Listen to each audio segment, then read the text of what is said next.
नमस्कार जी। Shri Ram Krishna technical academy के online portal पर आप लोगों का एक बार फिर से स्वागत है। और आज जो हमारा चैप्टर है उसका नाम है गैस इलेक्ट्रिक पावर प्लांट। लेकिन उससे पहले हम आप लोगों को दो लाइनों से रूबरू कराऊंगा। बहुत मुश्किल से मिलती है राही को मंजिल, बहुत मुश्किल से मिलती है राही को मंजिल, एक जुनून दिल में जगाना पड़ता है। मैंने पूछा चिड़िया से, कैसे बना ये आशियाना तुम्हारा? बोली भरनी पड़ती है उड़ान बार बार, तिनका तिनका उठाना पड़ता है। जनाब एक बात नोट करिए आप लोग, इस लॉकडाउन में उपस्थित रहते हुए भी थोड़ा सा हौसला रखिए, धैर्य रखिए, पढ़ाई करते रहिए। और मुझे एक लाइनें याद आ रही हैं इसी पे, अहंकार में मत रहिए जनाब, अहंकार में मत रहिए जनाब, वक्त के समंदर में भी तजुर्बे का सिकंदर डूब गया था। इसलिए ये गलती इस समय आप लोग ना दोहराएं, हम लोग ना दोहराएं, इसलिए अग्रेसित रहे, हम लोग चलते रहें। तो जो आज हमारा चलते हम अपने टॉपिक पे, जो हमारा टॉपिक है वो है गैस इलेक्ट्रिक पावर प्लांट। अब जब हम लोग गैस की चर्चा करते हैं, जब गैस की चर्चा करते हैं तो थोड़ा सा हम लोग ध्यान देंगे कि ये कार्य कैसे करता है। और कोई भी यदि प्लांट हम स्थापित करें, और यदि वो प्लांट स्थापित करें तो उस प्लांट में स्थापित करने से पहले उसमें फ्यूल और ईंधन की आवश्यकता होती है। जब हम फ्यूल की बात करेंगे, ईंधन की यदि हम बात करें, तो जो गैस इलेक्ट्रिक पावर प्लांट होता है इसमें ईंधन के रूप में जो है वो पेट्रोलियम का भी उपयोग किया जाता है, लिक्विड पेट्रोलियम का भी उपयोग किया जाता है, एलपीजी गैस का उपयोग किया जाता है, सीएनजी गैस का उपयोग किया जाता है। अच्छा, इनसे यदि ऊर्जा उत्पादित की गई तो इनका उपयोग करने के पश्चात हम लोग जो है इस प्लांट को प्रचालित करते हैं। लेकिन तरीका भिन्न भिन्न भी है। जब देखा गया कि इस गैस इलेक्ट्रिक पावर प्लांट का हम लोगों ने उपयोग किया, तो अब उस गैस का उपयोग हम कई तरीकों से कर सकते हैं। उसमें पहली कंडीशन, और उसी को हम लोग उसी प्लांट का अध्ययन करेंगे जिसमें कि हमें इफिशियंसी ज़्यादा मिले। मैंने इससे पहले भी बताया था कि जब इलेक्ट्रिकल का हम लोग अध्ययन करेंगे और यदि टेक्निकल शब्द जुड़ा हुआ है आपके आगे, यदि आप टेक्निकल हैं तो पहली प्राथमिकता होनी चाहिए कि जो भी कार्य करें उसमें पहला शब्द जुड़ना चाहिए प्लानिंग का। और उस प्लानिंग में दो शब्द लिखा जाना चाहिए, जो कार्य किया जाए वो चीप एंड बेस्ट हो, सस्ता भी हो, अच्छा भी हो। तभी आप जो है एक जो है टेक्निकल कहलाएंगे, टेक्निकल के योग्य कहलाएंगे। नहीं तो टेक्निकल और नॉन टेक्निकल में बहुत ज़्यादा डिफरेंट नहीं रह जाएगा। तो अब हम लोग आए यहाँ पे तो देखा गया कि आखिरकार जो मैंने कहा कि इसमें जो है ईंधन के रूप में जो है हम लोग सीएनजी का भी उपयोग करते हैं, एलपीजी का भी उपयोग करते हैं। हमने कहा कि पेट्रोलियम का भी उपयोग किया जाता है। जब इन सभी का उपयोग किया जाता है, कैसे कैसे कर सकते हैं? तो सर्वप्रथम पहली कंडीशन जो आई, जैसे इससे पहली क्लास में हम लोगों ने जो पढ़ा था वो थर्मल पावर प्लांट पढ़ा था। तो जब थर्मल पावर प्लांट में क्या था कि हम लोग पानी को गर्म करके वाष्प में परिवर्तित करते थे और उस वाष्प का उपयोग टरबाइन चलाते थे, उपयोग करके टरबाइन को चलाते थे, प्रचालित करते थे। तो जब इस सीएनजी का उपयोग भी हम लोगों ने कुछ इसी तरीके से करने की कोशिश किया कि इस सीएनजी को या इस एलपीजी जो गैस है इसको जलाया जाए और जलाने के बाद इससे जो है ऊर्जा उत्पादित की जाए और पानी को गर्म किया जाए और थर्मल पावर प्लांट के सिद्धांत पर जो है इलेक्ट्रिसिटी जनरेट किया जाए। लेकिन ये कार्य किया गया, लेकिन इसकी इफिशियंसी बहुत कम प्राप्त हुई। और जब इफिशियंसी कम प्राप्त हुई, इसलिए इसे हम लोग थर्मल के सिद्धांत पर उपयोग नहीं किए, इसका उपयोग थर्मल पर नहीं किया गया। अब दूसरी कंडीशन आई जो पिछले अध्याय में हम लोगों ने पढ़ा था, डीजल और पेट्रोल पावर प्लांट। तो हम लोगों ने सोचा कि क्यों ना जहां पे हम लोग डीजल और पेट्रोल का उपयोग कर रहे थे वहां पे गैस का भी उपयोग किया जा सकता है, और उसमें भी 4 स्ट्रोक और 2 स्ट्रोक के इंजन बनाए जा सकते हैं, और इनका उपयोग करके भी इलेक्ट्रिसिटी जो है प्रचालित की जा सकती है, उत्पादित की जा सकती है। तब इस सिद्धांत का भी हम लोगों ने अध्ययन किया। तो ये भी हमारा जो है पेट्रोल और डीजल भी इसका भी हम लोग उपयोग नहीं किए, क्योंकि ये छोटे स्तरों के लिए, जैसे कोई गाड़ियां चलानी हो, कम पावर जनरेट करना, उसके लिए तो ये सूटेबल रहा, लेकिन बड़े से प्लांट स्थापित करने के लिए सूटेबल नहीं रहा। आज जब नहीं रहा तो हम लोगों ने और भी बहुत सारी चीजें इसमें ढूंढा और देखा गया कि इसको कैसे बनाया जाए। तो हम लोग फ्यूल के रूप में इसका उपयोग करेंगे। और जब बनाने की हम लोगों ने चर्चा किया तो देखा गया कि जब बनाया गया इसको हम लोगों ने 3 भागों में बनाया। अब वो कैसे भाग होगा? तो जो गैस पावर प्लांट है, गैस पावर प्लांट को जो है गैस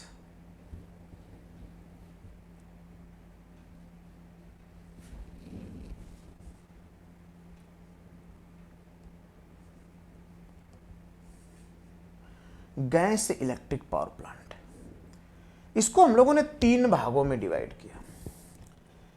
एक था क्लोज साइकिल, बंद चक्र। इसमें जो पहला था क्लोज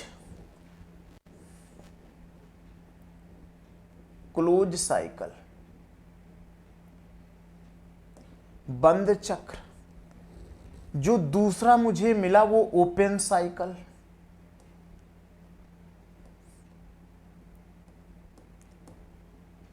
खुला चक्र। और जो तीसरा मिला वो मिला सेमी क्लोज, अर्ध बंद चक्र।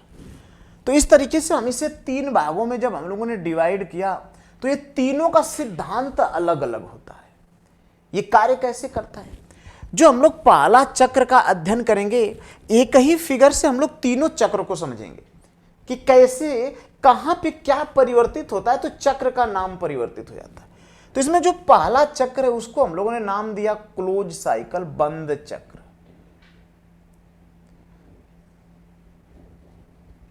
और जब इस बंद चक्र का हम लोगों ने अध्ययन किया तो देखा गया कि इस बंद चक्र में क्या होता है। तो ये जो हमने फिगर बनाया ये हमारा बंद चक्र का, इसमें कैसे कार्य करता है। इसमें ईंधन के रूप में जो सीएनजी है, जो पेट्रोलियम ईंधन है, जो आपका एलपीजी गैस है, इसका कैसे उपयोग करेंगे हम लोग, थोड़ा सा हम लोग समझते हैं।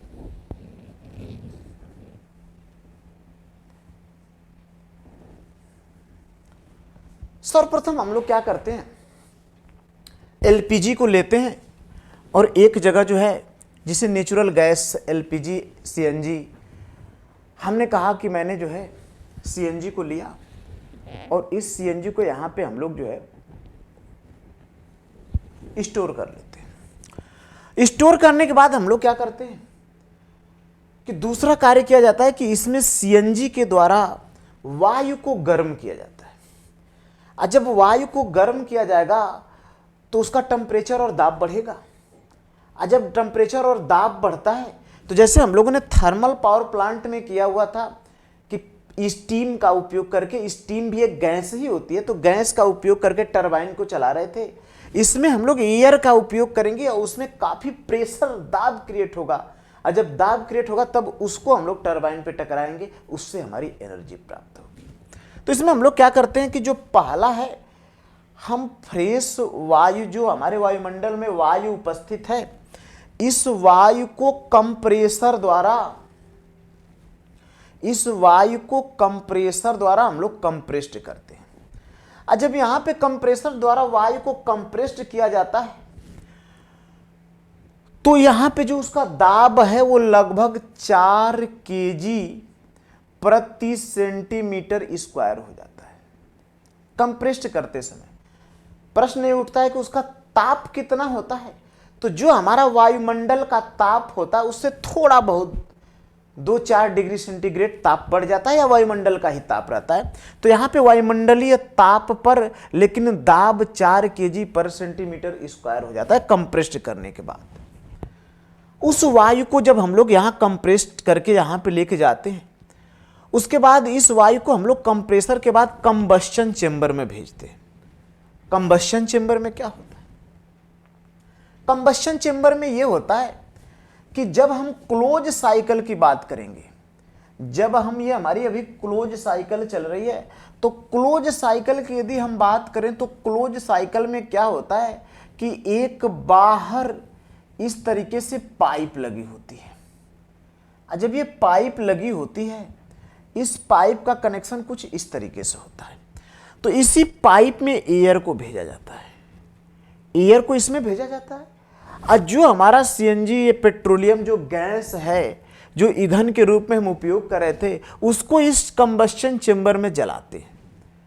और जब ये जलाया जाता है तो इस पाइप में उपस्थित जो एयर होती है, जो हवा होती है, वो गर्म होती है। और जब गर्म होती है तो यहाँ पे जो हवा एयर का जो टेम्परेचर होता है वो 1000 डिग्री सेंटीग्रेड हो जाता है, और यहाँ पे दाब बढ़कर 10 से 15 kg प्रति सेंटीमीटर स्क्वायर हो जाता है। 10 kg से लेके 15 kg पर सेंटीमीटर स्क्वायर यहाँ पे दाब हो जाएगा कंबस्शन चेंबर में। ये बार बार क्वेश्चन पुटअप होता है कि गैस पावर प्लांट में जो है कंबस्शन चेंबर में ताप और दाब कितना होता है। तो यहाँ पे ताप जो होगा वो अधिकतम 1000 डिग्री सेंटीग्रेड होता है, उसके नीचे ही होता है, उससे ऊपर नहीं होता है। और जो दाब होगा वो 10 से 15 होगा। जब यहाँ पे मुझे दाब प्राप्त होता है, अब इस जो हमारी एयर, जो हवा है, वो गर्म हो गई है, उसमें दाब भी क्रिएट हो गया है, तब उसको हम लोग टरबाइन की ब्लेडों पे लाते हैं। जब टरबाइन की ब्लेडों पे लाते हैं, और जैसे ये टरबाइन की ब्लेडों पे टकराता है, तो टकराने के बाद ये टरबाइन प्रारंभ हो जाती है, चलना प्रारंभ हो जाती है। तो यहाँ पे जो ऊर्जा है, टरबाइन क्या करती है कि इस एनर्जी का उपयोग जो है मैकेनिकल एनर्जी में कन्वर्ट कर देती है। और जब मैकेनिकल एनर्जी में कन्वर्ट करती है तो यहाँ से इसे हम लोग शाफ्ट से इस मैकेनिकल ऊर्जा को जो है जनरेटर के शाफ्ट पे ट्रांसफर करते हैं, और इस मैकेनिकल ऊर्जा को जो जनरेटर है वो इलेक्ट्रिकल ऊर्जा में परिवर्तित करता है, जनरेट करता है। और जब जनरेट करता है तो इसी इलेक्ट्रिसिटी का हम लोग उपयोग करते हैं। अब प्रश्न उठा कि जब हम लोग इसका उपयोग तो कर लिए, लेकिन ये जो हमारी गैस है ये कहाँ चली गई?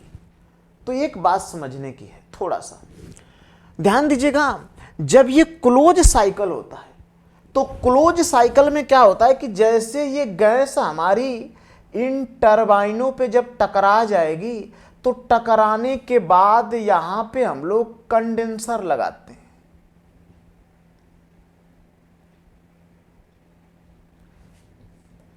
संघनित्र जिसे बोला जाता है, जिसमें ठंडा किया जाता है। जब इसमें ठंडा किया जाता है, तो जब इसमें इस एयर को ठंडा किया जाएगा, और ठंडा करने के बाद फिर इसे कंप्रेस्ड किया जाता है। तो इस तरीके से जो हमारा ये चक्र चला, ये हमारा जो चक्र है, इस गैस टरबाइन का ये चक्र होता है, जिसमें टरबाइन, कंप्रेसर और कंबस्शन चेंबर लगाया जाता है। ये हमारे गैस टरबाइन का चक्र होता है, जिसे हम लोग बेटन साइकिल भी बोलते हैं, बेटन चक्र के नाम से भी जानते हैं। अब यहाँ पे जब ये वायु जो है यहाँ पे जब ठंडा हो गई, अच्छा जरूरत क्यों पड़ी? आखिरकार प्रश्न ये भी उठता है कि यहाँ पे जो हमारी वायु टरबाइन पे टकराई है, वो वायु गर्म भी है 1000 डिग्री सेंटीग्रेड, उसका दाब भी 10 से 15 kg पर सेंटीमीटर स्क्वायर है। इसको हम दोबारा इसे कंप्रेस्ड करके फिर चैम्बर में भेजें, कम ईंधन की आवश्यकता होगी। लेकिन नहीं, देखा क्या गया कि देखा गया, और मैं पिछली क्लास में भी चर्चा कर चुका हूं, कि जहां पे ताप में ज्यादा डिफरेंट हो, दाब में ज्यादा डिफरेंट हो, विभव में ज्यादा अंतर हो, वहां पे मैकेनिकल ऊर्जा ज्यादा से ज्यादा प्राप्त होती है। इसलिए यहां पे हमें ठंडा करने की जरूरत हुई। इस जो एयर मुझे प्राप्त हुआ, इसे ठंडा करते हैं, और ठंडा करने के बाद उसको वायुमंडलीय दाब के वायुमंडलीय दाब वह वायुमंडलीय ताप पर लेके आते हैं कि कम से कम जो 1000 डिग्री सेंटीग्रेड है, और यदि मैं मान लूं कि गर्मियों का मौसम है तो गर्मियों के मौसम में यदि वायुमंडलीय ताप अधिकतम से अधिकतम 45-46 डिग्री सेंटीग्रेड होगा, तो यदि 45 डिग्री सेंटीग्रेड मैंने मान लिया वायुमंडलीय ताप, तो 1000 और 45 का जो अंतर प्राप्त होगा, मैंने कहा जितना अंतर होगा उतनी अधिक मैकेनिकल ऊर्जा उत्पन्न होगी। तो यदि ये 45 डिग्री है तो इसमें जो अंतर आपको प्राप्त होगा वो 955 डिग्री सेंटीग्रेड का होगा। और अगर हम इसे तुरंत कंप्रेस्ड कर दें इस वायु को, और इसका टेम्परेचर यदि जब एक्सपेंशन इस पे प्रसार होगा तो 10 से 15 डिग्री या 20 डिग्री सेंटीग्रेड का यदि कमी प्राप्त हुई इस टेम्परेचर में, तो मान लीजिए पहले 1000 टेम्परेचर था और यदि हमें इसे ठंडा नहीं किया तो जैसे इस पे प्रसार होगा, और मैंने मान लिया कि ये 970 डिग्री सेंटीग्रेड है, तो इन दोनों में जो डिफरेंट प्राप्त होगा वो लगभग 30 डिग्री सेंटीग्रेड का होगा। तो ध्यान दीजिएगा, यहाँ पे 30 डिग्री सेंटीग्रेड का टेम्परेचर डिफरेंट प्राप्त हो रहा है, यहाँ पे 955 डिग्री सेंटीग्रेड का टेम्परेचर डिफरेंट प्राप्त हो रहा है। तो जहां पे टेम्परेचर डिफरेंट जितनी गुना ज्यादा होगा वहां पे मैकेनिकल पावर उतनी ज्यादा गुना हमारी प्राप्त होगी। और जब ये हमारी प्राप्त होगी तो ये हमारा पूरा का पूरा ये क्लोज साइकिल के सिद्धांत पे कार्य करता है। इसको हम लोग बोलते हैं ये क्लोज साइकिल है, क्योंकि इसमें वायु को गर्म किए फिर ठंडा किए फिर मतलब ये चक्र चलता रहता है। तो ये हमारा होता है क्लोज साइकिल। एक दूसरा होता है ओपन साइकिल, खुली चक्र जिसे बोलता है, खुला चक्र कहा जाता है। ओपन साइकिल में क्या होता है, ओपन साइकिल में हम लोग क्या करते हैं कि जब हम लोग सर्वप्रथम एयर को कंप्रेस्ड करते हैं और कंप्रेस्ड करने के बाद उसको डायरेक्ट ईंधन को और एयर को इसी चेंबर में भेज देते हैं। कंबस्शन चेंबर में एयर को और ईंधन को दोनों को एक साथ इसी में भेज देते हैं। और जब यहां पे दोनों को भेज दिया जाएगा यहां पर, और दोनों को मिक्स कर दिया जाता है, तो जब मिक्स कर दिया जाएगा तो इसमें देखा गया कि इस एयर का टेम्परेचर बहुत ज्यादा बढ़ जाता है क्लोज साइकिल की अपेक्षा। उसका रीजन क्या है, क्योंकि जो हमारी सीएनजी गैसें हैं, जो पेट्रोलियम गैसें हैं, जो एलपीजी गैसें हैं, वो डायरेक्ट वायु को गर्म करती हैं, और जब गर्म करती हैं तो बहुत जल्दी गर्म भी हो जाती है। और जब ये गर्म होती है तब इसको हम लोग टरबाइन पे लेके टकराने देते हैं, और जब टकराने देते हैं तो यहाँ से जैसे निकलती हैं तो वायुमंडलीय ताप पर और वायुमंडलीय दाब पर बाहर निकलती है। तो उसके टेम्परेचर में ऑलरेडी जो है डिफरेंट वायुमंडलीय दाब का भी होता है। लेकिन इसमें सबसे बड़ी बैकड्रा ये होती है कि इसमें जो हमारी गैस है इसको हमेशा हम लोग गर्म करके और बाहरी वायुमंडल में छोड़ देते हैं।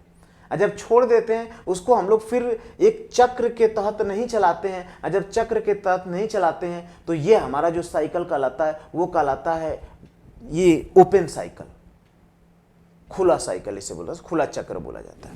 तो इस साइकिल के सिद्धांत पे इसमें सबसे बड़ी इसकी बैकड्रा क्या है, इसकी देखा गया इफिशियंसी तो बहुत अच्छी है, लेकिन बैकड्रा क्या है कि यहाँ पे हमें बहुत ज़्यादा फ्रेश एयर की आवश्यकता होती है। बार बार एयर को जो है प्यूरिफाई करना पड़ता है, फिर एयर जनरेट करना पड़ता है, यहाँ से एयर को एयर चेंबर में भेजा जाता है। ह्यूज मात्रा में एयर की आवश्यकता होती है, इसलिए इसका हम लोग पहली कंडीशन में उपयोग नहीं करते। दूसरी कंडीशन ये है कि जब इसमें कंबशन के फलस्वरूप जब दोनों को आपस में मिक्स कर दिया जाता है तो इसका टेम्परेचर जो क्लोज साइकिल में 1000 डिग्री सेंटीग्रेड था वो ओपन साइकिल में जो है वो लगभग मैक्सिमम 2000 डिग्री सेंटीग्रेड तक पहुंच जाता है। जब ये 2000 डिग्री सेंटीग्रेड तक पहुंच जाता है तो इस 2000 सेंटीग्रेड टेम्परेचर के कारण देखा गया कि जब ये टेम्परेचर की वायु इस टरबाइन पे टकराती है कि इसकी टरबाइनों की ब्लेडों में जो है वो क्षरण उत्पन्न होता है, क्योंकि हीट ज़्यादा है, दुगुना लगभग हीट प्राप्त हो रही है, तो क्षरण उत्पन्न हो जाता है और इस टरबाइनों की ब्लेडें जल्दी खराब हो जाती है। हमारे जो इसके ऊपर कवर लगे हुए हैं, मतलब सारे जो पार्ट्स हैं, काफ़ी जो है हीट वहाँ पे उत्पन्न होता है, उससे उनके खराब होने का जो दर है वो बेहद ज़्यादा हो जाता है। इसलिए हम लोग इस ओपन साइकिल का उपयोग ज़्यादा नहीं करते। सेमी क्लोज क्या होता है? अब बात आती है सेमी क्लोज की। सेमी क्लोज में क्या होता है कि सेमी क्लोज में हम लोग करते क्या है कि यहाँ से तो हम लोग एयर को लेके जाते हैं, यहाँ चेम्बर में गर्म भी करते हैं, लेकिन जब ये चेम्बर से ये बाहर निकलती है तो इसके द्वारा फिर पानी से इसे ठंडा किया जाता है। और जब पानी से ठंडा किया जाएगा तो वहाँ पे वाष्प जनरेट होती है, और जब वाष्प जनरेट होगी तो फिर उससे भी इलेक्ट्रिसिटी जनरेट की जाती है, वो हमारी कहलाती है सेमी क्लोज साइकिल। तो इन्हीं साइकिल के सिद्धांत पे हमारा गैस पावर प्लांट जो है वो कार्य करता है। अब इसमें बात आती है कि जो गैस पावर प्लांट है वो किस साइकिल के सिद्धांत पे कार्य करता है। ये बार बार क्वेश्चन पुटअप होता है, ध्यान दीजिएगा। तो जो गैस पावर प्लांट है, मैंने कहा कि ये ब्रेटन साइकिल के सिद्धांत पे कार्य करेगा। और ये ब्रेटन साइकिल होता क्या है? अभी मैंने कहा, देखिए जब यहाँ पे कंप्रेसर है, यहाँ पे रीजनरेटर है, या फिर इसे हम लोग कंबस्शन, जहाँ पे ईंधन का जल दहन हो रहा था उसका उपयोग करेंगे। यहाँ से कंप्रेस्ड करके यहाँ लेके जाएंगे, इसे जलाएंगे, जलाने के बाद फिर टरबाइन पे टकराएगी। ये जो पूरा हमारा चक्र चलता रहता है, इसी चक्र को हम लोग कहते हैं ब्रेटन साइकिल सिद्धांत। इसलिए gas power plant Brayton cycle के सिद्धांत पे कार्य करता है।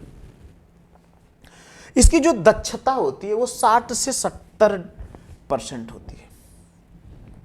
इसकी जो दक्षता है वो 60 से 70% होती है। इसका जो उपयोग है वो पीक लोड पे हमेशा किया जाता है। इसका उपयोग हमेशा पीक लोड पे किया जाता है।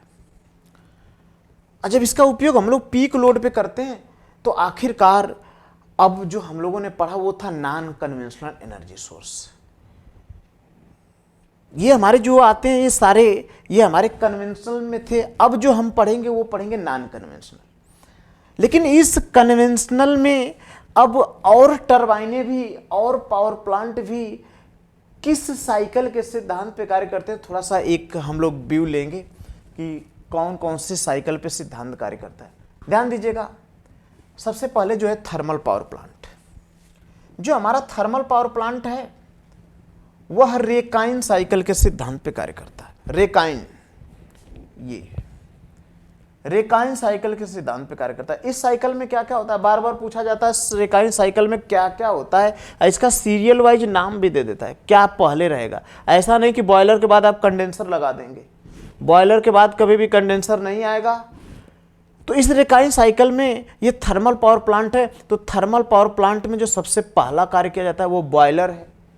बॉयलर में भाप उपजाई जाती है, फिर बॉयलर से ये हमारी भाप जो है टरबाइनों पे जाती है, फिर टरबाइनों से जो भाप है हमारी कंडेंसर में जाती है, फिर इस कंडेंसर से जो हमारी जल बन गया वो पंप के द्वारा फिर इसको हम लोग बॉयलर में भेजते हैं। ये जो मेरा पूरा चक्र बना ये हमारा कहलाता है रेकाइन साइकिल।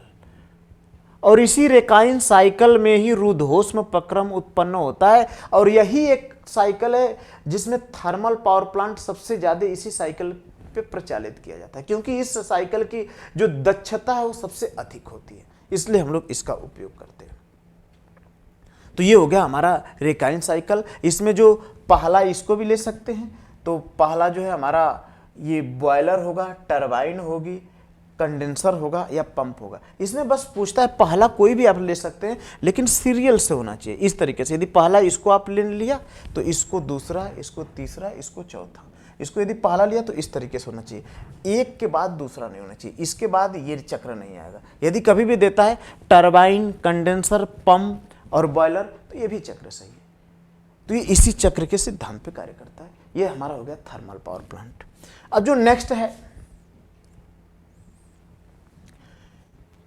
है कार्नाट साइकिल। कार्नाट साइकिल जो हमारा न्यूक्लियर पावर प्लांट होता है, तो न्यूक्लियर पावर प्लांट हमारा कार्नाट साइकिल पे कार्य करता है। इसमें क्या क्या होता है ध्यान दीजिएगा। इसमें जो है इवेपोरेटर होता है, वाष्पीकरण, जहां पे जल को ठंडा किया जाता है। इसके बाद टरबाइन होगी, टरबाइन के बाद कंडेंसर होगा, कंडेंसर के बाद कंप्रेसर होगा। तो मतलब जो ये पूरा ये हमारा चक्र है, ये हमारा पूरा का पूरा जो चक्र है वो हमारा कहलाता है कार्नाट साइकिल। तो हमारा जो न्यूक्लियर पावर प्लांट है वो कार्नाट साइकिल के सिद्धांत पे कार्य करता है। Next, Otto cycle. देखिए ध्यान दीजिएगा, इसमें दो चीजें आती हैं। ओटो साइकिल में जो है दो चीजें हैं, दोनों ओटो साइकिल के सिद्धांत पे डीजल व पेट्रोल कार्य करते हैं।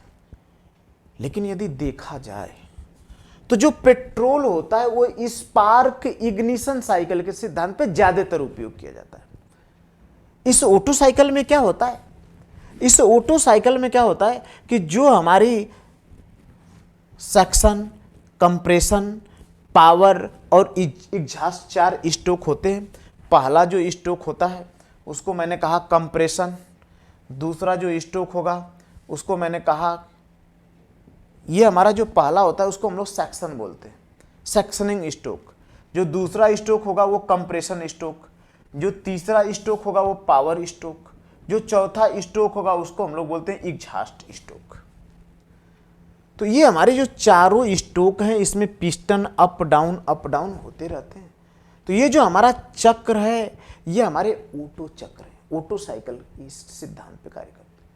तो जो डीजल पेट्रोल वो ओटो साइकिल के सिद्धांत पे, उसमें भी पेट्रोल के लिए सबसे इफिशियंट जो होता है स्पार्क इग्निशन साइकिल होती है। स्पार्किंग करके जब उसमें ईंधन को दहन कराया जाता है तो जो ये दूसरे वाला है ओटो में, जो मैंने कहा यहाँ पे कंप्रेशन स्ट्रोक है, यहाँ पे कंप्रेशन है,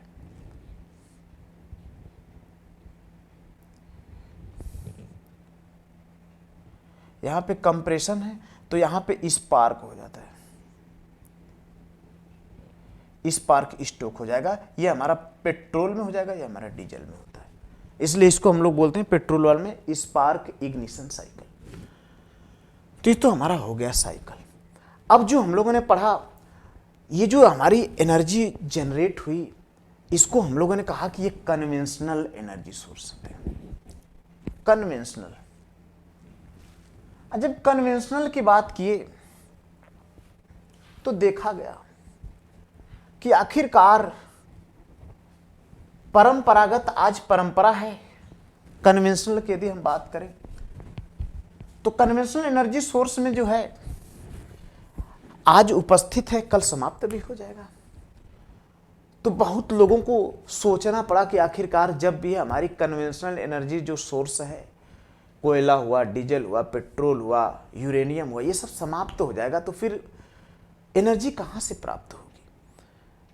तब हम लोगों ने जो दूसरा सोर्स सोचा वो था नॉन कन्वेंशनल। अब वो नॉन कन्वेंशनल एनर्जी सोर्स का उपयोग करके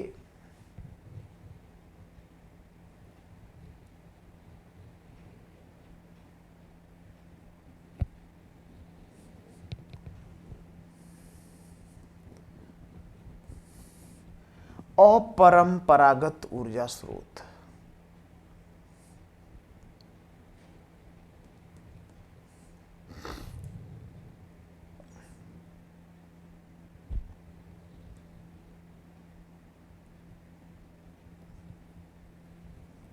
अपरंपरागत ऊर्जा स्रोत।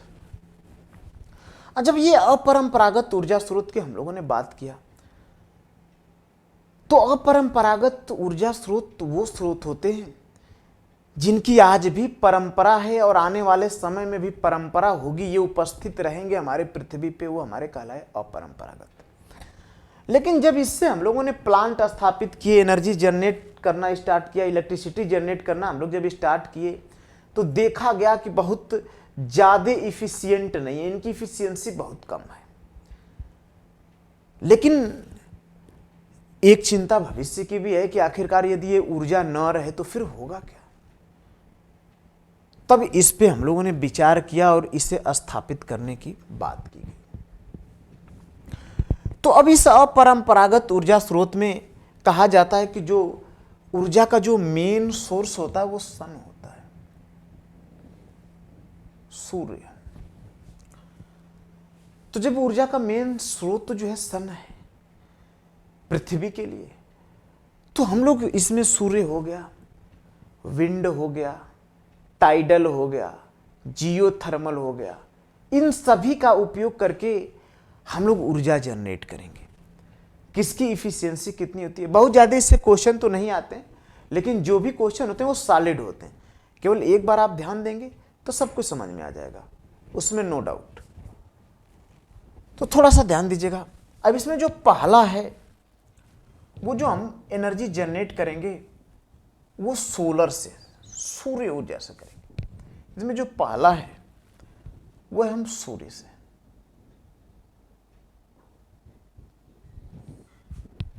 सोलर से इसमें क्या क्या किया जाता है, कैसे कैसे कार्य होता है।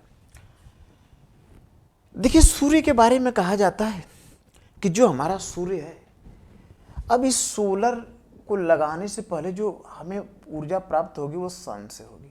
सन के बारे में कहा जाता है कि जब हल्के हाइड्रोजन के नाभिक जब मिलते हैं तो हीलियम के नाभिक का निर्माण करते हैं, और आज भी अपार मात्रा में ऊर्जा दे रहा है, जो हमें हीट के रूप में और प्रकाश के रूप में प्राप्त होती है।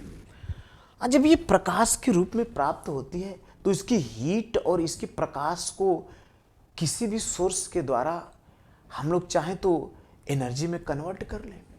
तो देखा गया कि यदि ये सन से जो प्राप्त हो रही है, तो जो सन से पहला तो कार्य किया गया कि उस सन से हीट भी प्राप्त हो रही है, और कहा जाता है कि जब सन से जो हमारी ऊर्जा चलती है, जो माध्यम इस प्रकाश के माध्यम को रुकावट पैदा करता है, वहां पे हीट जनरेट हो जाती है।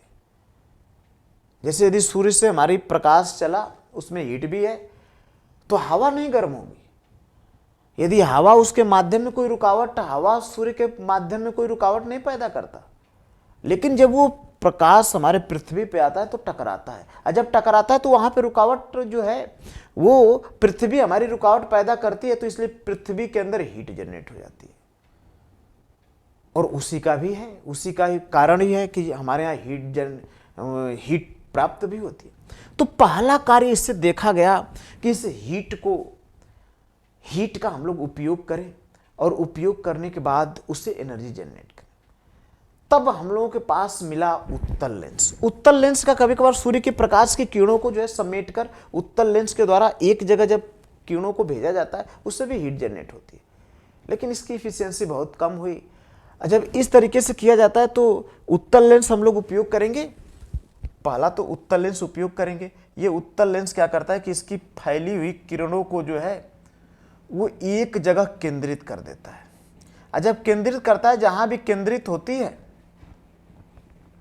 तो वहां हीट जनरेट हो जाती है।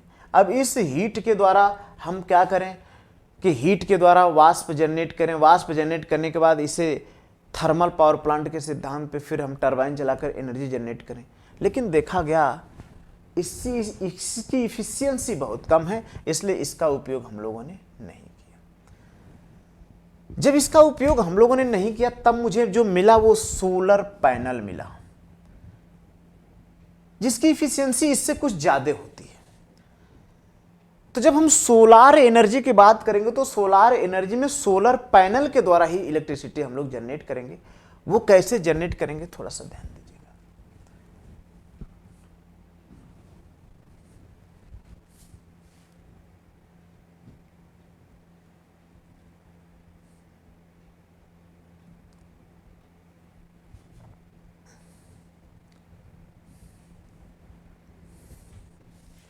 अब ये हमारा है सोलर पैनल। इसमें हम लोग करते क्या है,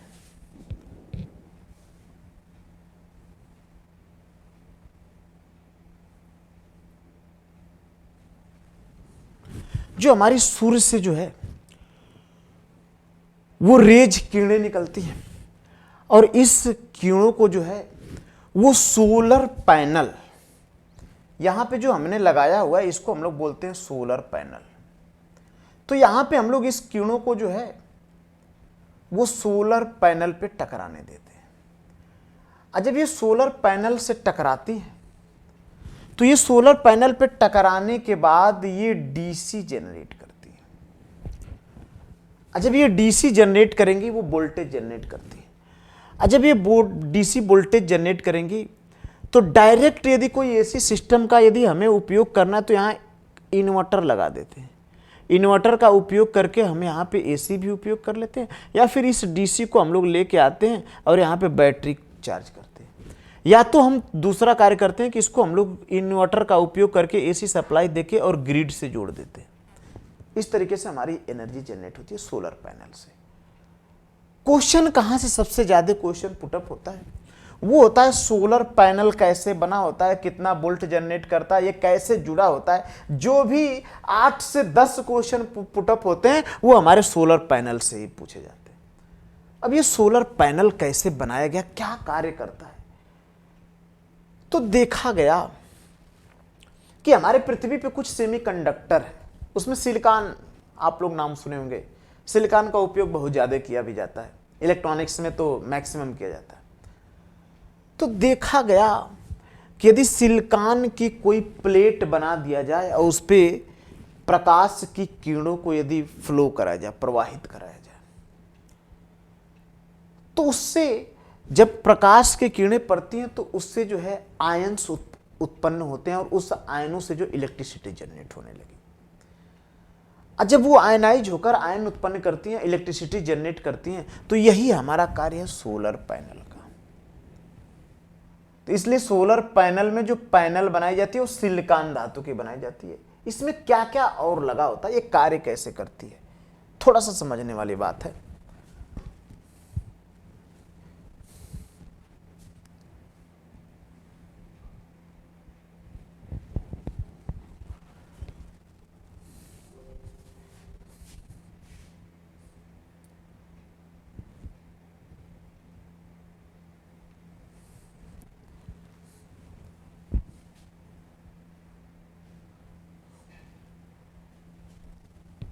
ये देखिएगा, ये हमारी पैनल होते हैं, सोलर पैनल। इस पैनल में सर्वप्रथम क्या होता है, जो सबसे मेन जो हमारा पॉइंट्स होता है, यही हमारी सोलर पैनल ये मेन होती है, जो सिलिकॉन धातु की बनाई जाती है। ये जो हमारी बनी हुई है, ये हम लोग सिलिकॉन धातु की बनाते हैं। और जब ये सिलिकॉन धातु की बनाई गई हैं ये सभी, तो इन्हीं से वोल्टेज जनरेट होता है। तो सर्वप्रथम यदि हम केवल और केवल एक पैनल की बात करें, केवल एक प्लेट की बात करें, इस एक प्लेट की, तो देखा गया कि यदि एक प्लेट को हम ले लें, प्रश्न ये उठा कि आखिरकार इसकी लंबाई कितनी होनी चाहिए, चौड़ाई कितनी होनी चाहिए और कितना वोल्ट जनरेट करेगा। और जरूरत ही क्या पड़ी कि बहुत सारे पैन सेल्स लगे हुए हैं।